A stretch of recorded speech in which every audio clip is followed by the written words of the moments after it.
Hello, folks. Good to see you all tonight, to talk to you and share a little bit with you today. Um, Again, it's been a gorgeous day here in Missouri. I hope it's been nice weather where you are and everything is going well in your world. It is in mine. But I want to talk to you today about a time in my life when it seemed like God broke through. But, it felt like I was in the right place, that He maneuvered me to get me to the right place. And I didn't realize it was going to be as much of a God thing as it happened to be. And then afterwards, I'm realizing this was totally a God setup, right? Have you ever had a God setup? And if you have, you understand what I'm talking about. And if not, pray for one, because they are wonderful times in your life where God comes in and delivers an unexpected message to you. So I walked in to through the doors of Freedom Seminar to the heart-pounding strains of 2001 Space Odyssey theme. It grabbed me as I walked through, and I'm sure that I looked as frightened as I felt. My friends, Nancy and Judy, who had paid my way along with friends of my fellow trainees for this seminar, were cheering us on as we entered the training room. But then the doors closed, and there we were, 24 strangers together. Seriously, I didn't know another person who was going through the training. And then there were the trainers, those who were going to guide us for 8 days. I knew a couple of them. One of them I knew well, which was the main trainer. And that was the only reason I was there, really. It was the fall of 1994, and I weighed 430 pounds. But I'm telling you, life was never going to be the same again after this experience. So during the opening session, Russ, and I knew Russ because he was my adult Sunday school teacher, and now here he is, the main trainer for this seminar. And one of the reasons why I wasn't afraid to go, like I didn't think he was going to lead me astray in any way, although I had no idea what the content of this seminar was, and it was sort of hush-hush. Nobody really told us what the content was. And part of that was because it's not about a linear kind of thing. This is what you're going to learn. It wasn't about learning. It was about experiencing. And I was definitely going to find that out in a little bit. But he stood in the middle of the circle where they had us seated in kind of a semicircle. And he stood there in the middle, and without moving, he made eye contact with each of us, looking around the room, but stopping to make eye contact and to make sure that he made eye contact with each one of us. Didn't say a word. Then he said, "We are all here for a reason. We are all on a journey. We want something for our lives that will bring us greater freedom. Our journey will take commitment to this process." Right now, I want you to think about this question. How committed are you to this process? With 0 being no commitment and 10 being, wow, I'm all in, 100% committed. Now, immediately, I felt like I was a 2.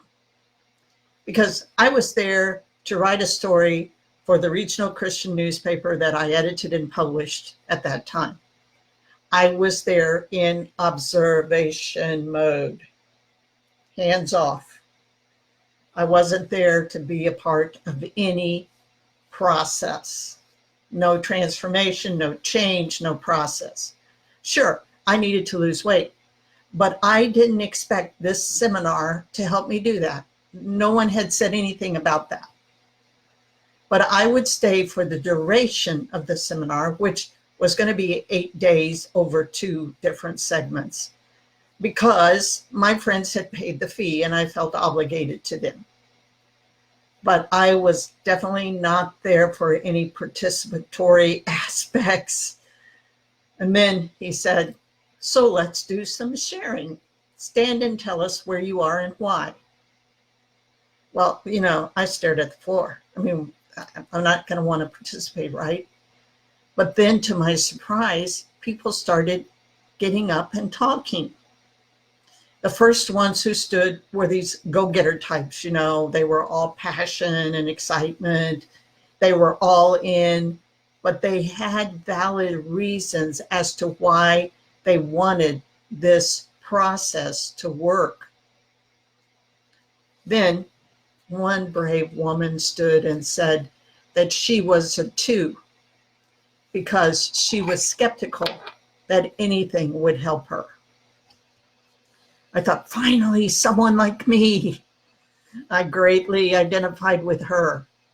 So Russ asked her, what are the barriers that keep you at a 2? I don't really remember what she said, but I remember what I was thinking. I don't want to have to stand up in front of all of these people and say that my biggest problem is what they already know just by looking at me. My weight is the barrier that has me stuck. Then he asked, what would it take to move you to a 5? Well, my unspoken answer was that it would take me understanding what was driving me to eat. But then I realized that if I felt anything could actually help me figure that out, it would move me to a 10. I'd be all in. Because the answer can't be that I was just born to be fat. I knew that wasn't the answer, but it was the way I felt.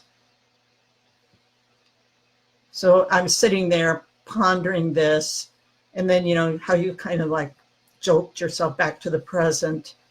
And Russ was asking another question. And he said, how is this exercise a reflection of how you do life? And what would it look like if you always did your life at a level 2 commitment? And what would it be like if you could do your life at a level 10?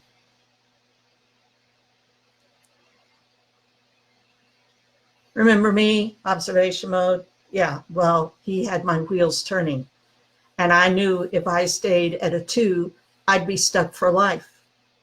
If by some chance I could begin to live my life at a 10, I could do anything with God's help. I knew God wanted me to live at that 100% commitment level. I also knew that I was holding back being all in because of the foods I love to eat. That day I began to dream of what it would mean if I was all in, living at that 100% level and not settling even for 99%. Observation mode went out the window, and I decided I was going to be all in for this process. So the entire time that I was there, for the whole 8 days that we were together, was a spiritual, God-directed journey just for me. I felt like God made it just for me, and really for all of the people in the group, because everybody got something individual out of the experience. But I sensed throughout the entire time that God was directing my every step and my every thought. I really felt his presence more strongly there than I ever had in a church service. Towards the end of the seminar, we spent some intense time in small groups working to discover what we wanted to be our true identities. It began with asking ourselves the question, what do I really want? After a lot of drilling down to get to what that really was, I said, I want to write books. Pat, who was the trainer working with me, said, what kind of person can have what you want? Well, what kind of person can have what you want? Now that took more time, more back and forth questions from Pat and the other members of my group until I got down to the real answer. And it stemmed from something that Russ had said earlier in the seminar. He had defined the word holy as whole and healthy. And that stayed with me, that stuck with me. So in a flash, it felt like God dropped words into my mouth. And I said, it would take a whole, healthy, happy person to write the kind of books I want to write. I didn't think about that answer. I just said it. And after I had said the words, I saw their truth. Because no one can really be an author unless they are whole emotionally, mentally, physically, and spiritually. They need to be healthy in all those areas in order to have the clarity, the stamina, and the energy they need to stay with the process of writing a full-length book. They also need to be happy. The process of writing needs to bring them joy. They need to be happy within themselves. During the seminar, I had really gotten a glimpse of the areas in which I was sadly lacking. I wasn't whole emotionally. I had a lot of issues I needed to deal with. I had faulty mindsets. I had spiritual disconnects. I wasn't even sure I trusted God.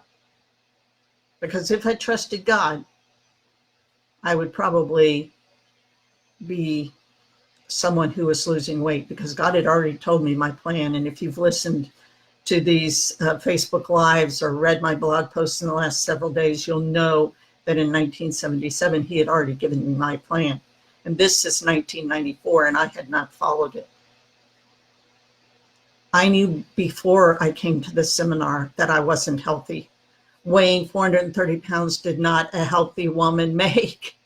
My weight was not just affecting my health, though, it was affecting every single part of me. I wasn't happy. I should have been. I had a wonderful husband, still do. 2 great kids, still do. And I loved what I did, and I still do. Yet I knew personal happiness at that moment was missing. But the next step in this process was huge for me. In order to have what I wanted, I had to prophesy into my life. I had to declare to the group who I was. The trainer called it making a contract with myself. But it just felt like I was lying, actually. It was hard for me to do. And I felt like, how am I really going to do this? But remembering that I was 100% committed to the process, I took a deep breath and I gathered all 430 pounds of me and I said, hi, I'm Teresa. I'm a whole, healthy, happy woman of God. And I can still hear the applause. It was one of the best days of my life. You know, that statement has guided me through every day since then. At every Freedom Seminar reunion, we would introduce ourselves with our I am statements. Though it took me many more years before I fully stepped into that self-prophecy, God used that statement to guide my life. I remember the first time I went to a freedom gathering after I had lost 250 pounds, embracing the fact that I had fully stepped into my self-prophecy made tears come to my eyes. God knew my future back then. He pulled back the curtain of my life and inserted his words into my mouth. They were words that said what my destiny would be. As the seminar came to an end, 24 strangers who had become more than friends gathered in a circle with arms around each other's shoulders, and we sang a final song together. I sensed God crying tears of joy with all of us. I know every single piece of my Freedom Seminar experience was God speaking into my being, breathing his life into me, guiding me on the path. And today, I thank God that I am a whole, happy woman of God. You know, because of this experience, I have become more aware of helping others on this journey we call life. When God allowed me to reach my goal of losing 250 pounds back in 2013, he called me to write my first book, my memoir called Sweet Grace, How I Lost 250 Pounds and Stopped Trying to Earn God's Favor. And what he did and is still doing with that book blows my mind. Even today, I went to Amazon. I don't always do this. You know, of course, when I first wrote the book, I was always going to see where I stand on Amazon or where that book stands. But I went today just to see. I went to Amazon, searched for Christian weight loss memoirs, and Sweet Grace came up as the first choice. And that was always my goal, to be number one in that category.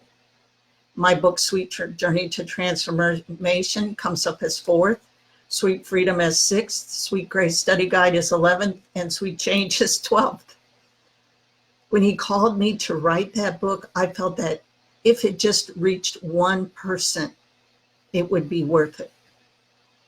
I haven't tallied the total number of sales so far because it's kind of hard to do from all of the various places that they come from. But suffice it to say that it has done better than most self-published books and better than any other of my books. So far, I've written 5 books and 2 study guides. Sweet Grace is still selling 6 years later, which is also pretty unusual for a first-time unknown self-published author. I didn't know what I was doing. I barely had my Facebook page up and running. I barely had my website up. So all of the promotion was purely God-driven, especially when Charisma Magazine began to run my articles and share the Sweet Grace link in my bio at the end. I'm amazed at what God has done to promote his story that is just being lived out through my life. His story is always one of redemption from brokenness and shame and despair. Like I said, I've been sharing this story, my story, in the last several Facebook Lives and blog posts on my website by highlighting moments when God's flashlight showed truth to me. Truth is not just knowing the facts and figures. Truth is how we experience God. John 8:32 in the Message says, "You will experience truth, and truth will free you." Experiencing his truth is a lot different than spouting facts and figures. It's allowing God to turn that truth into reality in your life so that it changes your behaviors. More than anything, that's what I want.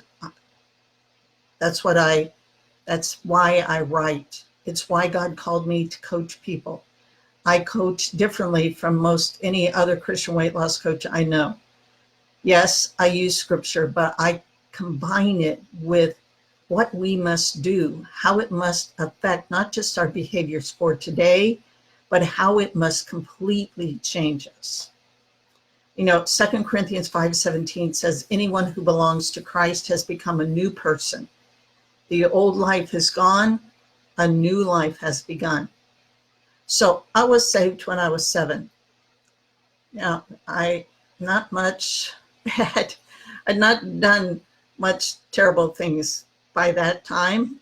I stole candy from the grocery store. That's what led me to come to Christ in the first place. I realized I was a sinner. I didn't steal again. My daddy saw to that. But, you know, my eternal destination changed, but I still went to church 3 times a week with my family.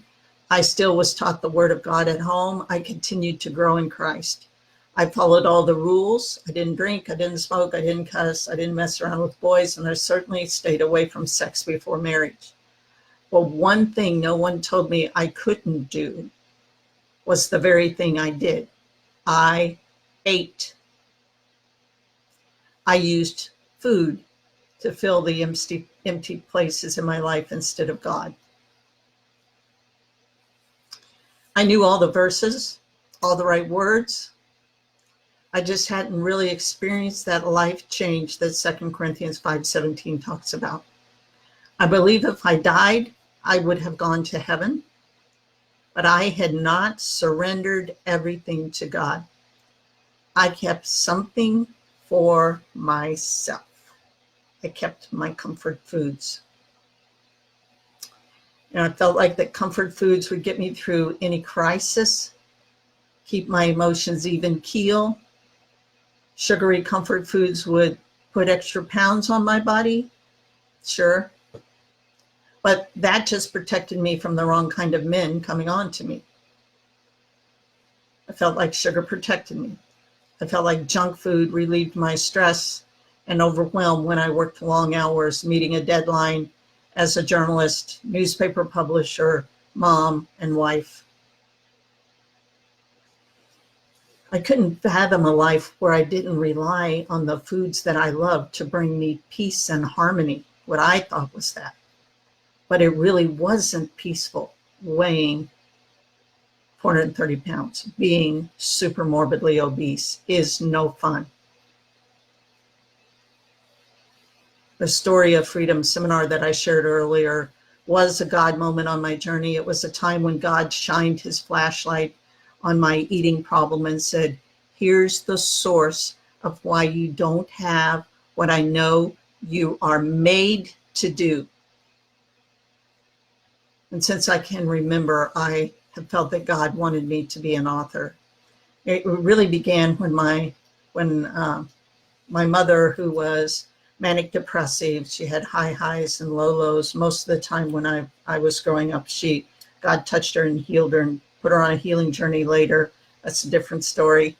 But while I was growing up, she had these high highs and low lows.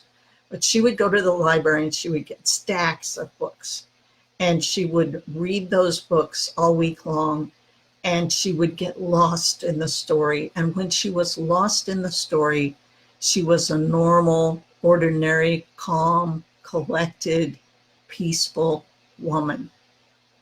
And as a kid, I felt this deep desire to be able to write books that would help people forget about their problems for just a little while, or even help them solve their problems. That would be even better. In 1994, at Freedom Seminar, God rekindled that desire and showed me what was holding me back from accomplishing it. Back then, I never dreamed that by losing weight, not only would I have the stamina, energy, and clarity needed to be an author, but that it would be the source of the books I would write. See how God put that together? Only God can do that. Although I have 2 other nonfiction books swimming around in my head, and I'm actually even working on one of them, I also have a fiction book begging for me to let it out of my mind and onto paper. So that is one that I'm also working on. I'm working on a nonfiction and a fiction at the same time. But one of the things I never dreamed I'd be doing was coaching. You know, I know all of the excuses and all of the problems that we have with losing weight. but God called me to do that as well. So I've been doing that for over 5 years now. All that to say this: if you are ready to work on the issues that have held you back from losing weight, living healthy, I want to invite you to do one big thing. First and foremost, I have a free 30-minute training available for you called Your Blueprint for Losing Weight and Living Healthy. It will share more about my coaching process, a little about my story. And so I will put that link in the comments, or probably up in the top up of this video when it's done. But the link is teresashieldsparker.com/blueprint.